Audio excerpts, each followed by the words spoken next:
Welcome back to our YouTube channel English वाला।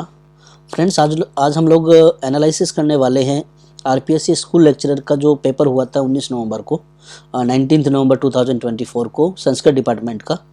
उस paper को हम रिव्यू करने वाले हैं, देखने वाले हैं कि किस तरह से क्वेश्चंस आए थे, किस तरह के क्वेश्चंस को आने की पॉसिबिलिटीज़ है अपकमिंग एग्जाम्स में। तो चलिए विदाउट वेस्टिंग एनी टाइम देखते हैं, इसको सॉल्व करते हैं। Question number first, fill in the blanks वाला है फ्रेंड्स। ये fill in the blanks with correct modal दिया गया है यहाँ पे। I am afraid that if I ask him again he might refuse. The first answer will be the answer of the first question will be the first option first, he might refuse. Might जो है वो less possibility के लिए या uncertainty के लिए use किया जाता है, तो यहाँ पे पहला जो क्वेश्चन है उसका आंसर होगा माइट। चलिए नेक्स्ट क्वेश्चन की ओर बढ़ते हैं। नेक्स्ट क्वेश्चन है again fill in the blanks with suitable modal. She space sit hours in her garden and knit. Past habit है, हमें मालूम है पास्ट हैबिट के लिए वुड का यूज किया जाता है, तो definitely it will be she would sit for hours in garden and knit. तो यहाँ पे सेकंड क्वेश्चन का ऑप्शन होगा ऑप्शन नंबर 2। नेक्स्ट क्वेश्चन है question number 3। I manage to find the street but I find her house inability. Inability के लिए friends हमें मालूम है, जब हम मॉडल्स के रूल्स को पढ़ते हैं तो हमें पता है कि कुडंट का यूज किया जाता है, इट मीन्स कुड का यूज किया जाता है। यहाँ पे नेगेटिव सेंस है तो इट इज कुडंट। तो I manage to find the street, मैंने स्ट्रीट तो उसकी ढूंढ ली बट मुझे उसका घर नहीं मिल सका, तो it will be couldn't in question number 3। Next है I bought 3 loaves that. I bought 3 loaves that space be enough. Express deduction और कंक्लूजन। फ्रेंड्स हमें मालूम है option third will be the right answer, should, क्योंकि यहाँ पे express deduction और conclusion के लिए जो है ये शुड का इस्तेमाल किया जाता है। I bought 3 loaves but that should be enough, that should be enough. Next question है question number 5। Fill in the blanks with appropriate modal. Again modal के क्वेश्चन है ये। On the other side of the wood there was a field that cross the reach his home. देखिए immediate obligation है, हमें मालूम है obligation के लिए हमेशा मस्ट का यूज किया जाता है, तो यहाँ पे क्वेश्चन नंबर 5 का ऑप्शन होगा option number 2 must. Next question है मॉडल के लिए ही है ये। Fill in the blanks with correct modal. He didn't space be reminded about it. absence of necessity, so the right answer will be need to. He didn't need to be reminded about it. absence of necessity, option 2 will be the right answer. Next है question fill in the blanks by choosing the correct preposition. Preposition यहाँ पे दिया गया है friends, तो it is very hot at the centre of the earth. जब हम किसी पॉइंट की बात करते हैं तो 8 का यूज किया जाता है, यहाँ पे सेंटर ऑफ द अर्थ है, it means 8 will be the right answer. तो it is very hot at the centre of the earth, option number 2। Next fill in the blanks with correct option. Did they comply space the rules. Comply the with the rules, comply के साथ use करेंगे हम with, तो option number 4 will be the right answer for question number 8। Again next question fill in the blanks with correct option. Advising her he also helped. देखिए 2 activities एक साथ चल रही है, उसने एडवाइज भी किया साथ ही साथ उसको मदद भी की, तो यहाँ पे आता है बिसाइड्स, यानी मदद करने के साथ ही साथ उसने क्या किया, उसको मदद भी की, तो besides advising her he also helped her. Question number 10। Select the correct preposition for the blanks. He was happy to be all his university friends again. Very important है friends. Among यहाँ पे determinants में से आता है, ये preposition में आता है। Among जो है वो more than 2, जब लोगों के बारे में बात की जाती है, उनके पोजीशन के बारे में बात की जाती है, तो अमोंग का यूज किया जाता है। बिटवीन जो होता है 2 लोगों के बीच में यूज किया जाता है। तो यहाँ पे बहुत खुश था वो अपने यूनिवर्सिटी के फ्रेंड्स के साथ दोबारा से मिलने के लिए, तो यहाँ पे हो जाएगा among. The third option will be the right answer. Question number 11। Are you any good. देखिए स्पोर्ट्स में किसी स्पेशल अचीवमेंट में अगर आप अच्छे होते हैं तो गुड के साथ वहाँ पे 8 का यूज किया जाता है, ठीक है। Are you good at studies, are you good at tennis, तो यहाँ पे हम यूज करेंगे 8, तो second option will be the right answer for question number 11। Question number 12। Fill in the blanks with the correct preposition. Again preposition चल रहा है। We saw an unknown object hover. Hover का मतलब होता है फ्रेंड्स मंडराना। जब कोई चीज़ मंडराती है, हवा में मंडराती है, हवा में रहती है, तो उसके लिए प्रीपोजिशन ओवर का यूज किया जाता है, तो definitely the answer will be over for the question number 12। Next fill in the blanks with the correct phrasal verb. देखिए फ्रेजल वर्ब यहाँ पे पूछा गया है। You will have to work very hard today. देखो आपने आज बहुत मदद करनी है, क्यों, टू मेकअप, मेकअप फॉर का मतलब होता है भरपाई करना, उसकी खाना पूर्ति करना, उसके रिक्त स्थान की पूर्ति करना या उसकी भरपाई करना। तो make up for the time you wasted yesterday, जो समय तुमने कल बर्बाद किया था आज उसकी भरपाई करने के लिए तुम्हें मेहनत करनी ही पड़ेगी। Question number 14, choose the correct option to replace the underline part of the sentence. देखिए फ्रेंड, कॉज नो अम्यूजमेंट, इसका अर्थ ये होता है कि किसी भी प्रकार का मनोरंजन नहीं हुआ। तो फेल फ्लैट का जब आप मीनिंग देखेंगे तो यहाँ पे ऑप्शन जो फोर्थ है, फेल फ्लैट का मतलब होता है किसी भी प्रकार से मनोरंजनकारी ना होना। तो that will be the right answer for caused no amusement और क्वेश्चन नंबर 14। फ्रेंड्स, मैं आपको बता दूं कि इसमें हमने 150 क्वेश्चंस में से वही क्वेश्चन सेलेक्ट किए हैं जो हमारे इंग्लिश से रिलेटेड थे, इंग्लिश सब्जेक्ट से थे। हमने पेडागोजी और बाकी के जो आईसीटी वगैरह के क्वेश्चन थे वो हमने इंक्लूड नहीं किए हैं। केवल हम लोग इंग्लिश लिटरेचर के ग्रामर के क्वेश्चंस को ही देखने वाले हैं। नेक्स्ट है the meaning of the following idiom. Idiom दी गई है हमें यहाँ पे, गिव योरसेल्फ एयर्स का ये मीनिंग पूछा है यहाँ पे। तो इसका मीनिंग क्या हो जाएगा, ये होगा एक्ट प्रिटेंशियसली और स्नोबिशली, यानी अपने आप को बहुत इंपॉर्टेंट दिखाना, अपने आप को बहुत महत्वपूर्ण दिखाना। इसका अर्थ होता है गिव योरसेल्फ एयर्स। तो third option will be the right answer for question number 15। Next question है choose the correct meaning of the idiom a golden calf. देखिए गोल्डन काफ जो लोकोक्ति होती है, मुहावरा होता है, उसका मीनिंग पूछा है। तो उसका मीनिंग क्या हुआ कि एक अनवर्दी वो ऑब्जेक्ट है जो वर्शिप की जा रही है, यानी एक ऐसी चीज जिसकी पूजा की जा रही है लेकिन वो पूजा योग्य नहीं है। गोल्डन काफ का मतलब सोने का बछड़ा। ठीक है, choose the correct meaning of the phrasal verb. Question number 17, get around from the option given below. Get around का फ्रेजल वर्ब दिया गया, गेट अराउंड का हमें मीनिंग बताना है कि यहाँ पे इसका मीनिंग क्या होगा।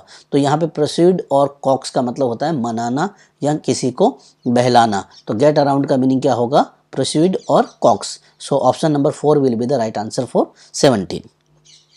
फ्रेंड, क्वेश्चन नंबर 18 जो है पैराग्राफ में से लिया गया है। आप पैराग्राफ को पढ़ लीजिए, अच्छे से इसको देखिए और उसके बाद 3-4 क्वेश्चन इसमें से दिए गए हैं, आपको उनके आंसर्स जो है वो फाइंड आउट करना है।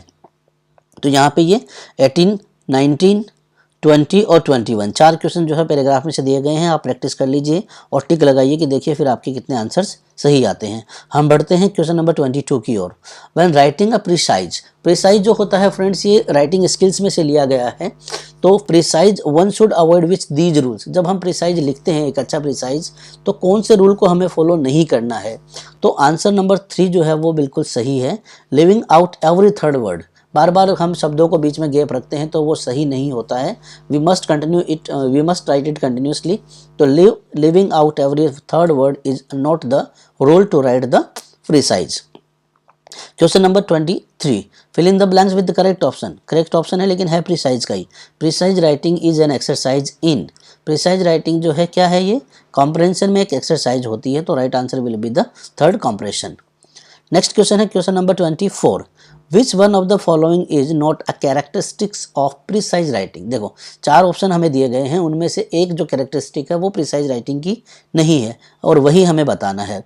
तो 3 ऑप्शन देखिए बिल्कुल सही है। सिंपल होती है, डायरेक्ट लैंग्वेज होती है, कोहेरेंट होता है, लॉजिकल होता है, कंप्लीट और सेल्फ कंटेंट सेंटेंस होता है। जो नहीं होता है वो इंक्लूजन ऑफ कोलिक्वियल एक्सप्रेशन और रेटोरिकल फ्लोरिसेस, यानी भाषा जो है ज़्यादा क्या बोल सकते हैं, डेकोरेटिव नहीं होनी चाहिए, ज़्यादा ताम झाम वाली नहीं होनी चाहिए, उसमें किसी भी प्रकार का घुमा फिरा के कोई जो है शब्दावली नहीं होनी चाहिए। केवल सिंपल हो, डायरेक्ट हो और बिल्कुल लॉजिकल हो। तो answer option first will be the right answer for question number 24। Next है while choosing a title for your precise the best way is. Precise जब हमने लिख लिया है तो हमें एक टाइटल देना होता है, तो उस टाइटल को हम कैसे चूज करेंगे। तो बेस्ट वे क्या है, look for a key sentence that may be found at the beginning और at the end of the passage. Precise हमने देख लिया है, उसके बाद उसका जो टाइटल है वो या तो आपको फर्स्ट लाइन में से देख लीजिए या फिर लास्ट में जहां हमें लग रहा है कि यहाँ पे इसका कंक्लूजन है वहां से कोई लाइन चूज कर लीजिए और उसके बाद उसका टाइटल हम इजीली दे सकते हैं। तो option number 2 will be the right answer. यहाँ पे ये गलती से टिक लगाया फ्रेंड। 1, 2, 3 तीनों जो ऑप्शन है वो बिल्कुल सही होंगे। ये कोई एक वर्ड आप सोच लीजिए, उसके बाद आप उसको टाइटल दे सकते हैं और make the title as informative as possible, या फिर कोई ऐसा टाइटल देना जो बहुत ही अच्छा हो जिसमें से हमें कुछ जानने को मिले। तो तीनों ऑप्शन सही हैं, इसको आप इग्नोर करिए और tick the right option, that is second option. और 1, 2, 3 तीनों के तीनों ऑप्शन सही हैं। Question number 26, to achieve a personal tone in letter writing one should. एक लेटर हम जब लिखते हैं पर्सनल लेटर जो होता है उसको अचीव करने के लिए जो राइटर होता है उसको क्या करना चाहिए, तो he must write in natural और कन्वर्सेशनल स्टाइल, तभी ये माना जाएगा कि लेटर क्या है, ये एक पर्सनल लेटर लिखा गया है। चलिए नेक्स्ट देखते हैं question number 27। A good letter should not be, एक अच्छा लेटर है लेकिन उसमें कौन सी वस्तु या कौन सी विशेषता नहीं होनी चाहिए, तो ये देखो ग्लेरिंगली ओपिनियनेटेड, ये नहीं होना चाहिए, ज़्यादा उसमें जो है अपने विचारों को बढ़ा चढ़ा के या ज़्यादा घुमा फिरा के वो बातचीत नहीं होनी चाहिए, बहुत क्लियरली रिटन होना चाहिए, ब्रीफली होना चाहिए, कर्सियसली, यानी उसमें थोड़ा मैनर वाली लैंग्वेज हो, ज़्यादा उसमें तामझाम नहीं हो, तो this option will be the right answer for a letter that should not be, यानी ये क्वालिटी उसमें नहीं होनी चाहिए। चलिए नेक्स्ट है क्वेश्चन नंबर 28।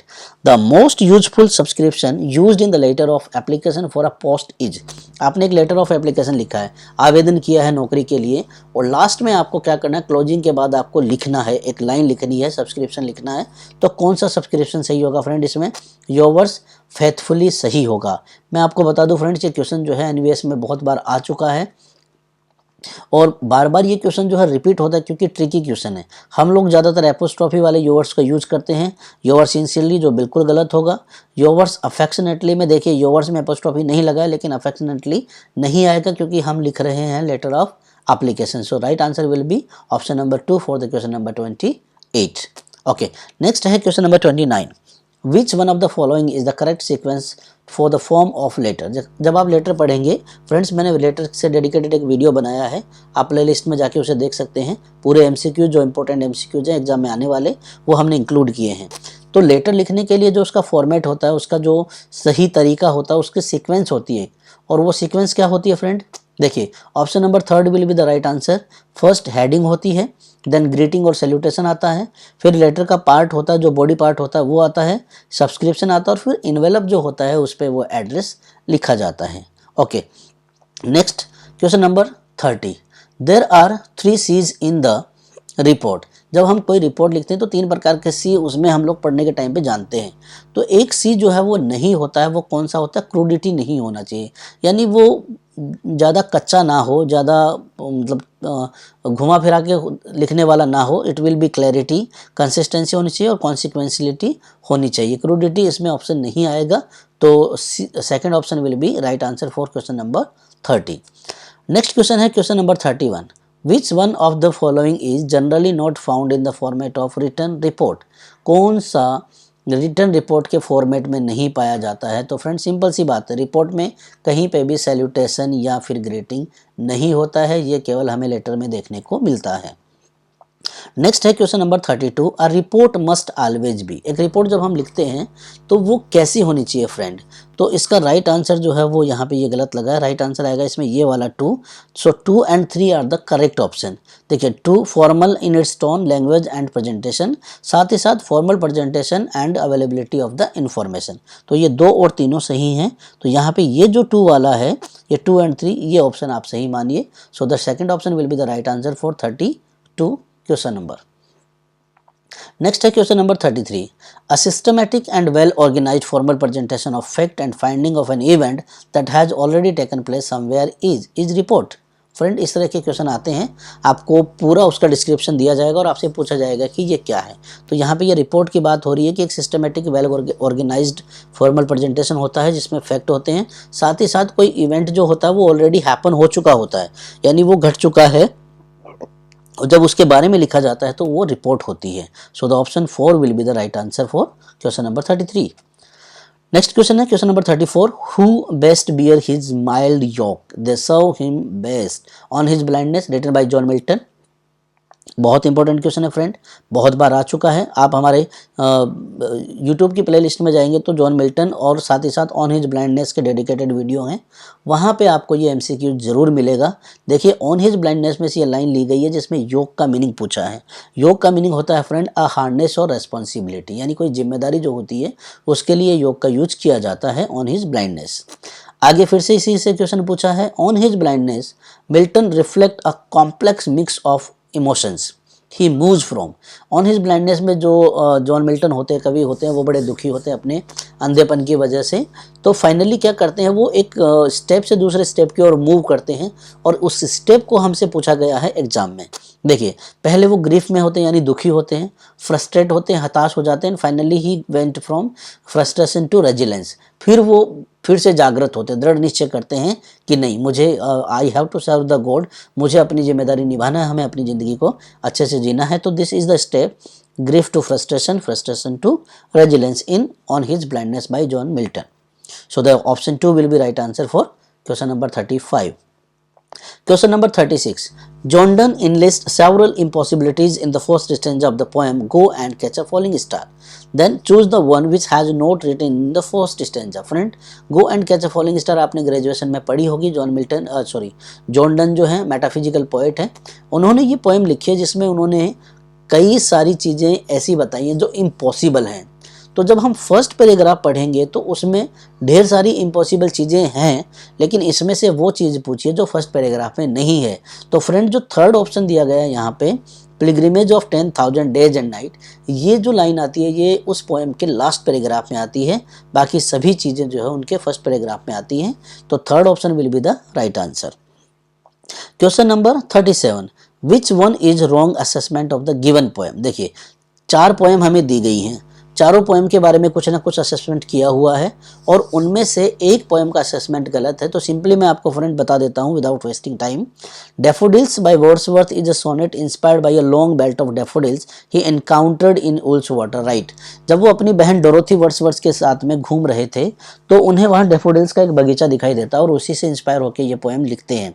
फ्रेंड, कन्फ्यूजिंग क्या है यहाँ पे, देखो क्वेश्चन में दिया गया है सोनेट, बेसिकली ये सोनेट नहीं है, ये एक लिरिक पोएम है और लिरिक पोएम को हमें कंफ्यूज करने के लिए उन्होंने सोनेट लिख दिया है। तो ये असेसमेंट यहाँ पे इसका गलत हो जाएगा। So the third option will be right answer for question number 37। Next है question number 38. West wind is addressed by various names and adjective by Shelley on his ode to the west wind. West wind जो PB Shelley ने poem लिखी है उसमें ढेर सारे संबोधन किए हैं उन्होंने वेस्ट विंड को। जो नहीं दिया है वो है थर्ड ऑप्शन, दो ब्रीथ ऑफ विंटर। ये नहीं कह के पुकारा, इस नाम से उन्होंने हवा को नहीं पुकारा है। बाकी स्पिरिट, फियर्स, अनकंट्रोलेबल और इम्पेशियस वन, ये तीनों लाइन जो है, तीनों वर्ड जो है उन्होंने यूज किए थे वेस्ट विंड के लिए। चलिए नेक्स्ट है क्वेश्चन 39.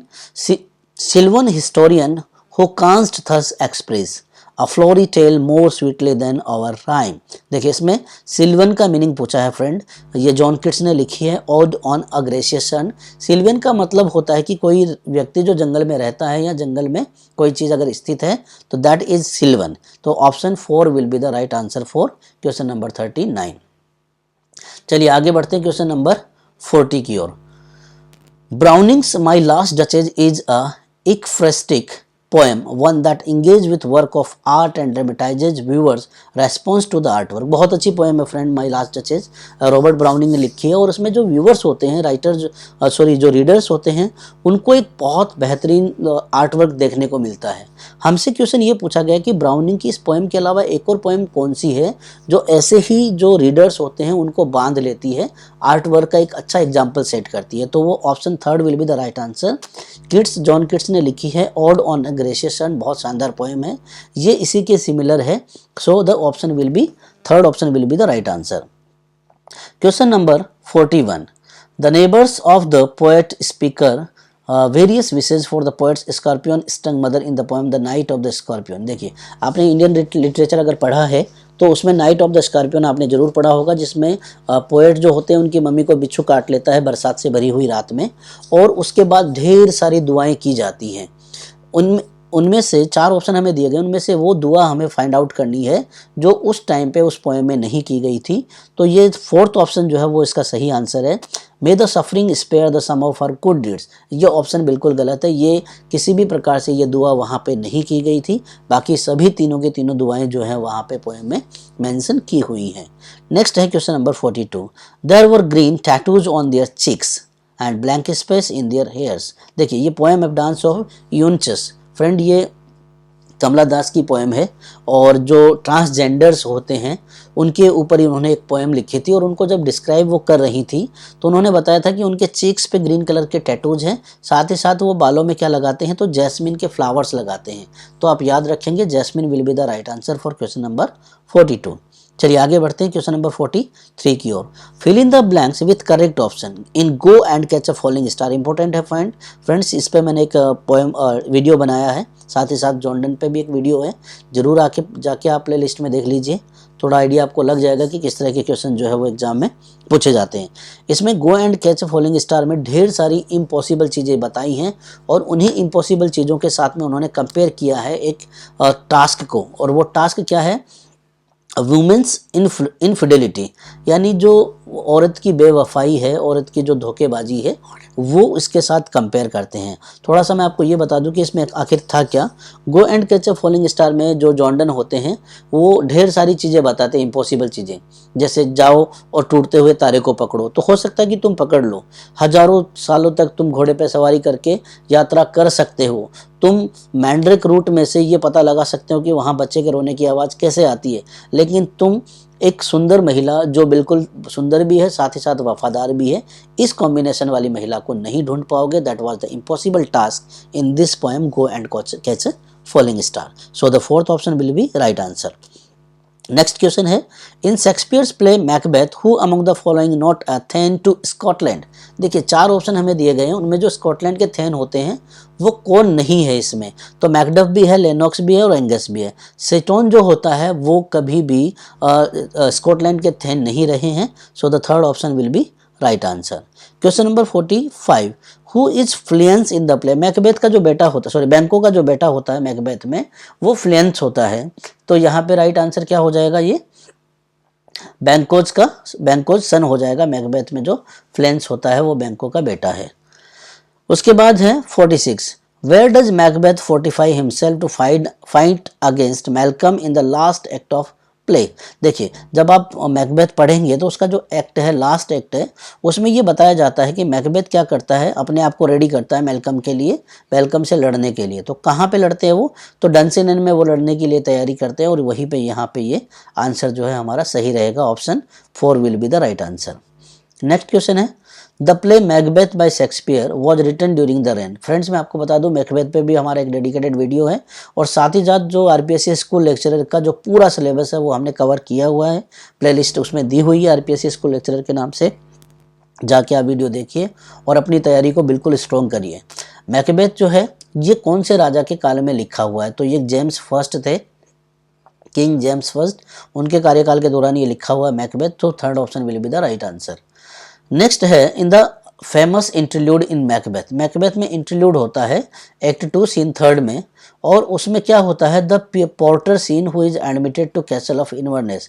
पोर्टर सीन में क्या होता है, वो कैसल में घुस जाते हैं और वो बताते हैं कि वो वहाँ पे क्यों आए हैं। तो क्यों आए हैं वो, वहाँ पे मैकडफ और लेनॉक्स होते हैं और वो ये आते हैं, वो बताते हैं कि वो डंकन को जगाने के लिए आए हैं, डंकन को नींद से उठाने के लिए आए हैं। सो the one option number first will be the right answer for question number 48। उसके बाद 49 वाला है, ये मैच मेकिंग का है फ्रेंड, आप देख लीजिए, इसमें फोर्थ ऑप्शन जो है वो बिल्कुल सही है। आप इसको इसके बेसिस पे क्रॉस चेक कर सकते हैं कि क्या पेयर्स बनेंगे, एज यू लाइक इट में से है ये। Question number 50, Shakespeare has portrayed some of his characters as the genuine piece of rusticity in the play as you like it. देखिए यहाँ पे शेक्सपियर ने अपने जो प्लेज होते हैं उनके कुछ कैरेक्टर्स को बहुत अच्छे से पोर्ट्रेट किया है, specially they are like the piece of rusticity.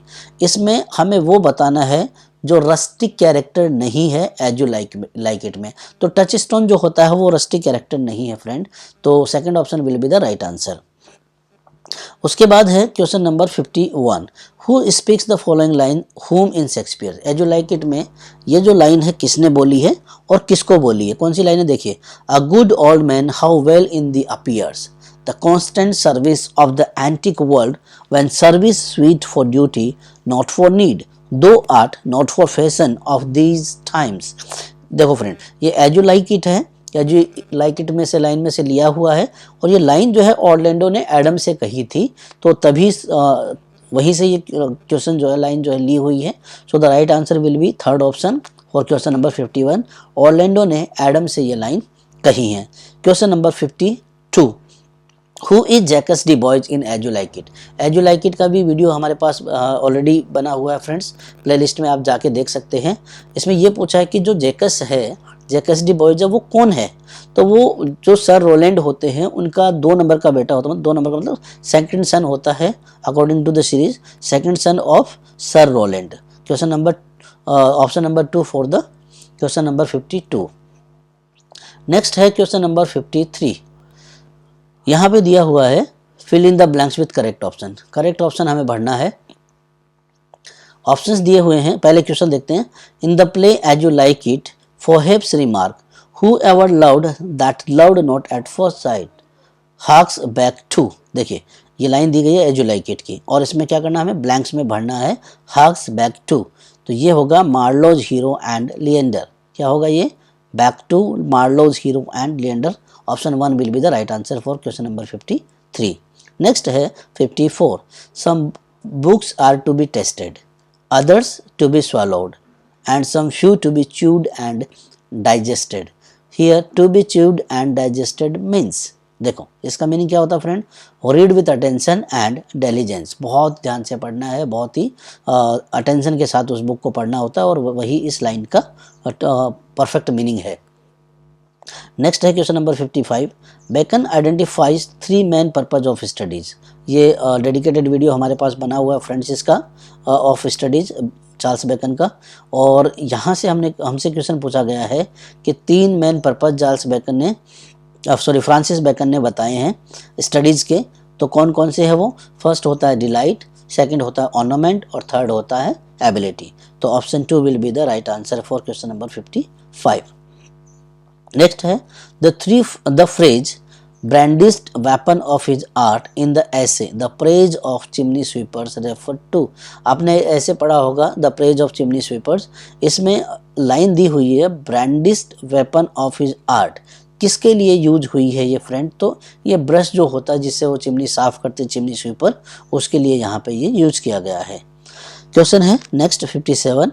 In the praise of chimney sweepers Charles Lamb compares little professional notes of small chimney sweepers to young sparrow के साथ वो कंपेयर करते हैं फ्रेंड्स। जब वो चिमनी साफ करते हैं तो चार्ल्स लैम्ब को ये लगता है कि वो क्या कर रहे हैं, चिड़िया जैसे अपने पंखों को वो फड़फड़ा रहे हैं जब वो चिमनी को साफ करते हैं। तो उन्होंने कंपेयर किया है यंग स्पेरोज के साथ में चिमनी स्वीपर को।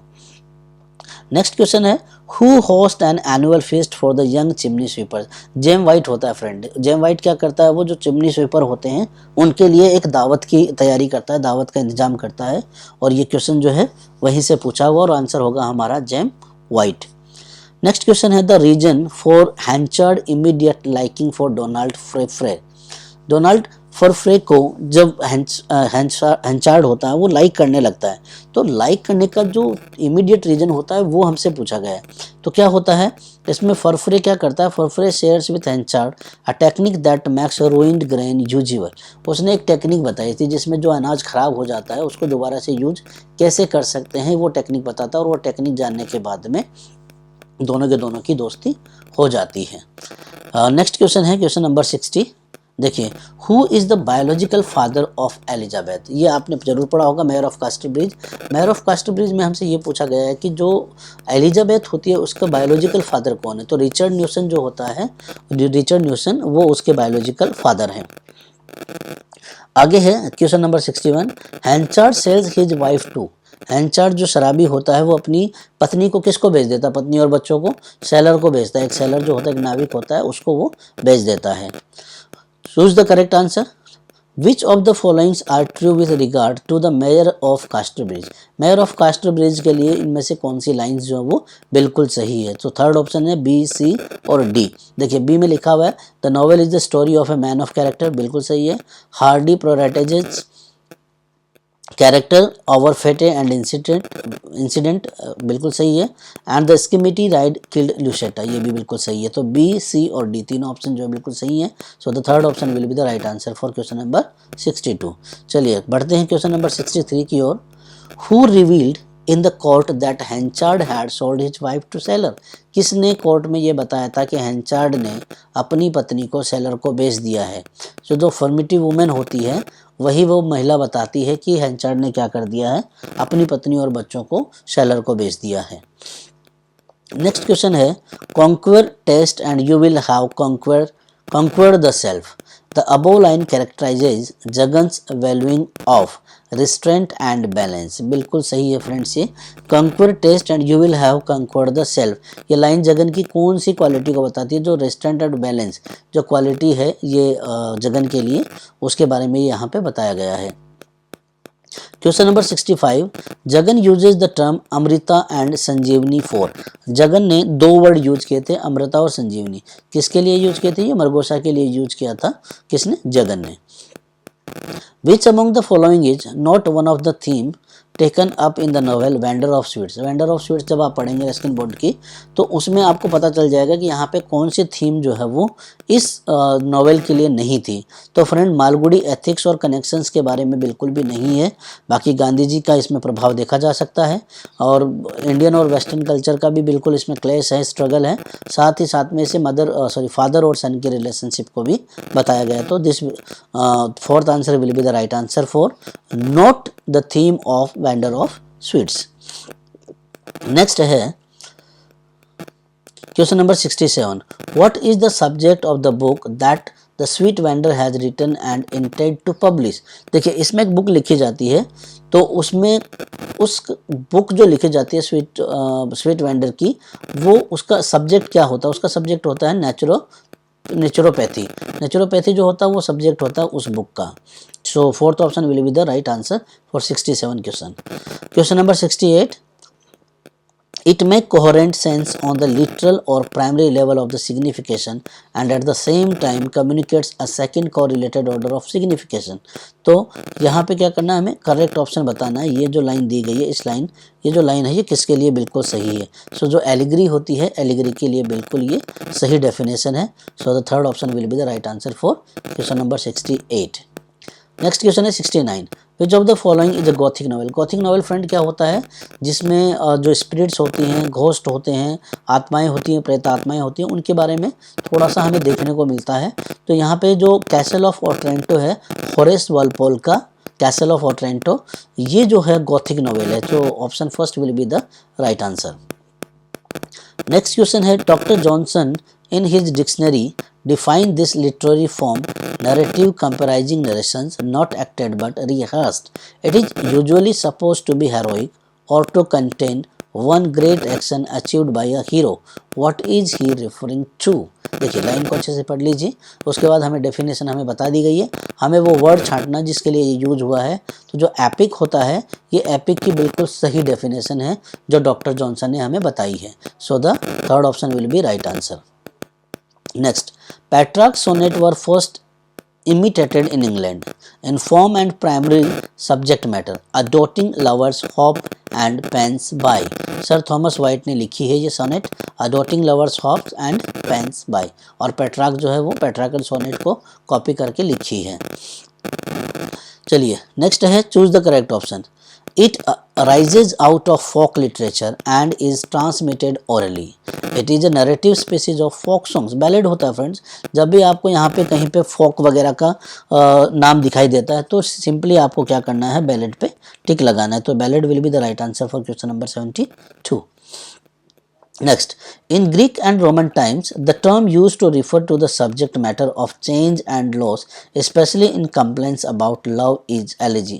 जब भी कोई मर जाता है, जब भी कोई किसी को कुछ नुकसान होता है, हानि होती है, तो उस हानि को दर्शाने के लिए, उस पर दुख मनाने के लिए एलिजी लिखी जाती है, यानी शोक गीत लिखा जाता है। तो third option will be the right answer. चलिए आगे देखते हैं question number 74, which of these are true. चार ऑप्शन हमें दिए गए हैं, चारों में से कौन सा सही है? The Pindaric ode is also known as the irregular ode, option number 1। Horatian odes are shorter than Pindaric ode, option number 2. The next option is the Cavalian ode is also called the regular ode, and the Pindaric ode was introduced into England by Ben Jonson. देखिए B और D सही है इसमें friend.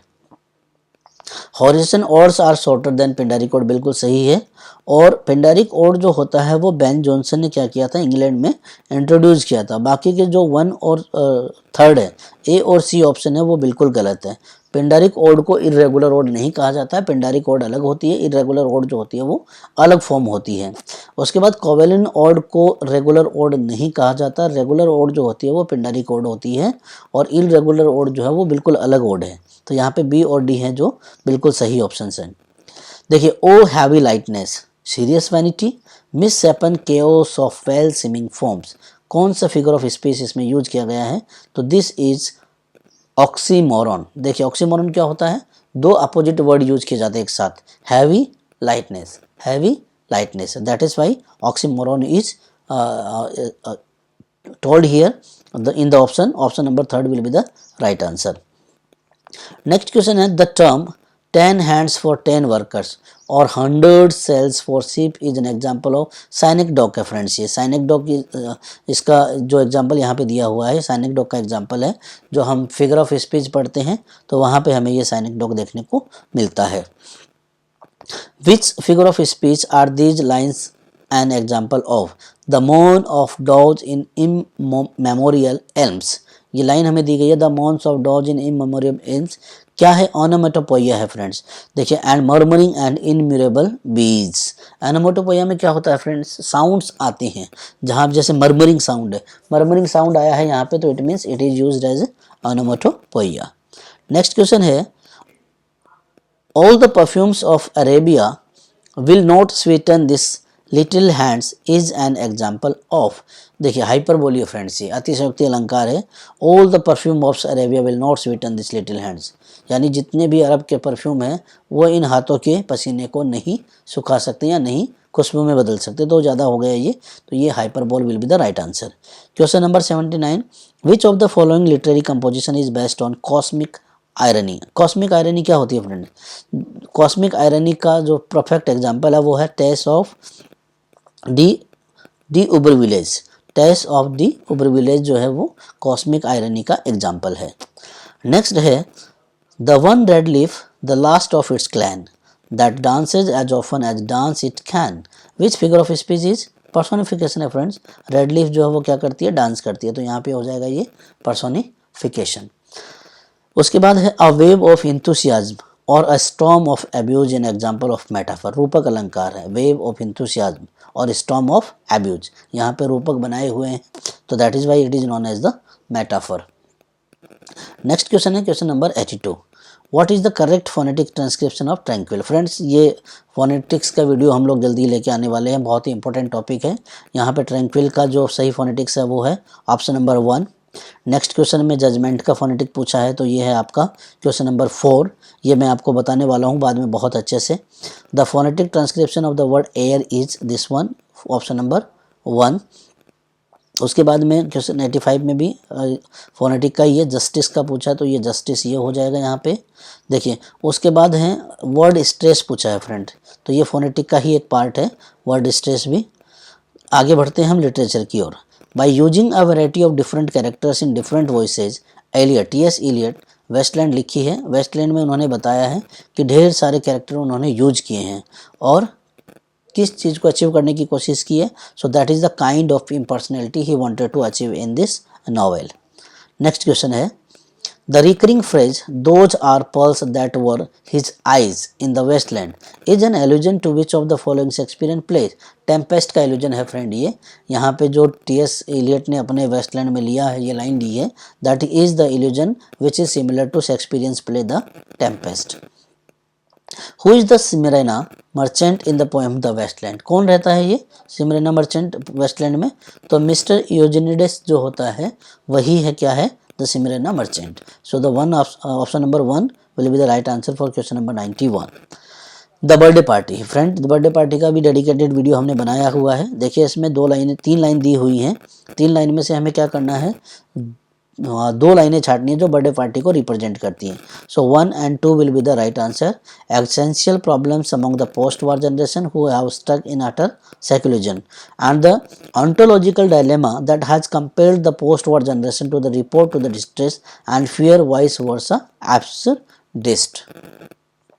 Next, question number 93, the birthday party by Pinter is comedy of meanings. बहुत important है friends. Birthday party जो है comedy of meanings का एग्जाम्पल है और ये बहुत बार पूछा जाता है एग्जाम में। तो option number 1 will be the right answer. Correct option choose करना है। कौन सा गेम, ये फ्रेंड्स आप मेरा वीडियो देखेंगे तो आपको पता चल जाएगा। ये क्वेश्चन जो है मैंने मेंशन किया हुआ था और वहीं से सीधा इन्होंने उठा के पूछा है कि बर्थडे पार्टी में कौन सा गेम खेला जाता है। तो ब्लाइंड मैन्स बफ जो होता है ये गेम इन्होंने खेला था किसमें, बर्थडे पार्टी नोवेल में। Which of the following are true with regard to cry the peacock. 4 लाइनें हमें दी हुई हैं। क्राई द पिकॉक जो अनीता देसाई का नोवेल है उसके लिए हमें 4 लाइन में से जो सुटेबल लाइन्स है वो फाइंड आउट करनी है। तो बी और डी जो है वो बिल्कुल सही है। Maya is obsessed with the astrologer prediction. Maya नाम की लड़की होती है जो ज्योतिषी की बताई हुई बातों को पूरी तरह से मान लेती है। और उसके बाद the introductory and concluding section of the novels are narrated in the third person. और जो पहला और लास्ट का पार्ट है वो थर्ड पर्सन के तौर पर इसमें बताया गया है। तो first option will be the right answer. Question number 96, the novel cry the peacock Anita Desai opens with the narration of the death of Maya's pet dog. Maya का जो पालतू कुत्ता होता है उसके बारे में यहाँ पे मेंशन किया हुआ है कि वो कुत्ता मर जाता है और उसी से ये नोवेल को स्टार्ट किया था। Which one of the following statement are correct in relation to creole language.